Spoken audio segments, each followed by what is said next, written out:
We will not let this terror continue. We are going to bring judgment day to these sinful, wicked people. Shabbat is almost beginning, and I'm here. I'm staying in the south, missions in and out of Gaza to defend the defenseless. And we're in the south of Israel. Well, the difference between the south and the south is there's a difference in hospitality and hostage taking. You know, people don't get that stuff. But people are asking about the ceasefire. When is this all going to be over? When are we going to get the hostages back? You know, and U.S. has been pushing, pressuring Qatar for months to expel Hamas if they won't just release our hostages, accept some sort of an agreement where the hostages will be released. And so U.S. and Israel proposed something, they rejected it. You know, and they're always acting like the victim, aren't they? U.S. is saying, look, tell Qatar, you know, they're in Doha, Qatar, right? These rich billionaire leaders of Hamas. And they're like, if you don't force these, if the Hamas don't accept the deal, Qatar will have to kick them out, expelling them. And so that's really what might happen. Also, America's saying to Egypt, hey, we're going to ask you to shut down any crossing between you and Gaza, between Egypt and Gaza, if they don't accept some sort of a deal which will release the hostages. It's ridiculous. It's like 8 months we've been doing this, right?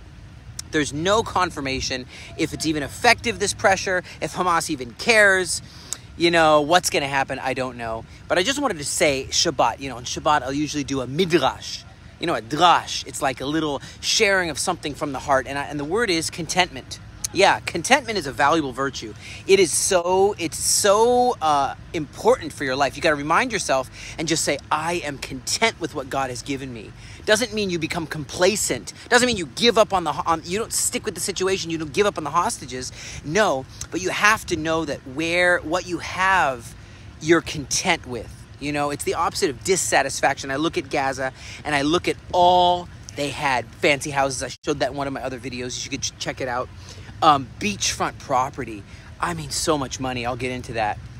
The Bible says, Ecclesiastes 5, whoever loves money never has enough. Okay? I'm not talking about needing money as a tool to do amazing things. Hey, we're trying to renovate a big headquarters for the wave of immigrants that are going to be coming to the Galilee in the face of this anti-Semitism. We need a lot of money. Yes, this charity but you don't love money. It says, he who loves wealth is never satisfied with their income. This is meaningless. Also, Proverbs 15 verse 16 says, better is a little with the fear of God than great wealth with turmoil. Gaza chose to have great wealth and turmoil. Yes, I know you don't see that. They received so much money.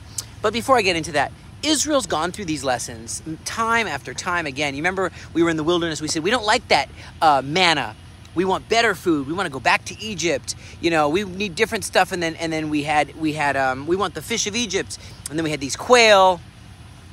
We have to learn what it means to be content with what you have.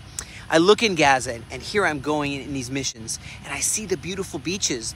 Since 1967, you remember Egypt had it until 1967, the 6-day war that they did on us. Gaza had it was given over. We ended up gaining the stewardship of this place that is part of the Promised Land. And I noticed that United Nations Relief and Works Agency, the UNRWA, United States, European Union, all kinds of Arab states have been pouring in about $1 billion every year. Divide that up by month and see how much money they're getting every single month. Largest donors are, well, the United States, European countries. In 2022 alone, let's see, U.S. was $344 million, okay, to the United Nations Refugee Watch, and they're specifically for the Palestinians there. And so you have the U.S. government through USAID provided $6.3 billion to the Palestinians from 1993 to 2019. And you see how the leaders robbed them. They built these terror tunnels. And they said, it's, emergency money. Look at what's going on in Syria. Look what's going on in Sudan. Look what's going on in where ISIS is killing Christians, where Boko Haram is killing Christians, and yet so much focus, Arab states pouring in $1.3 billion dollars in aid, US dollars, since 2012. That's not that long.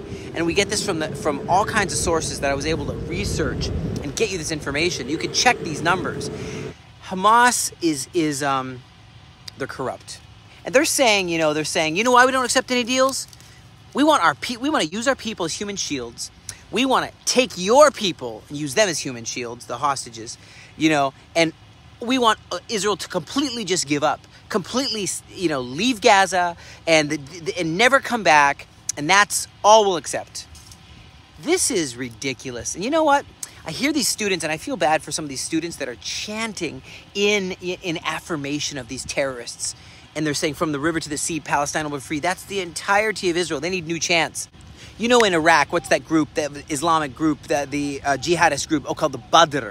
Also in Yemen, they're called the Houthis. The IRGC, Islamic Revolutionary Guard Corps.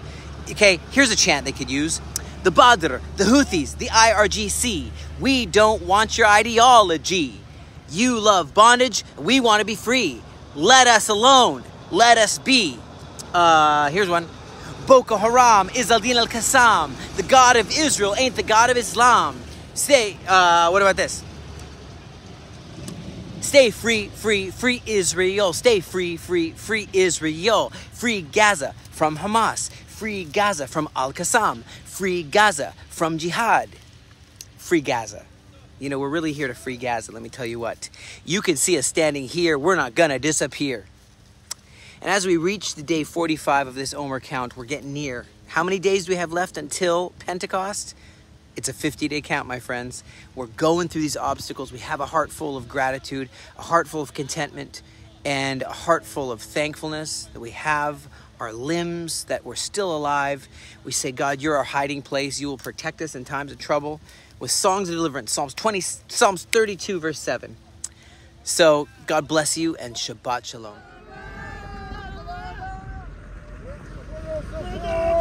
Thank you.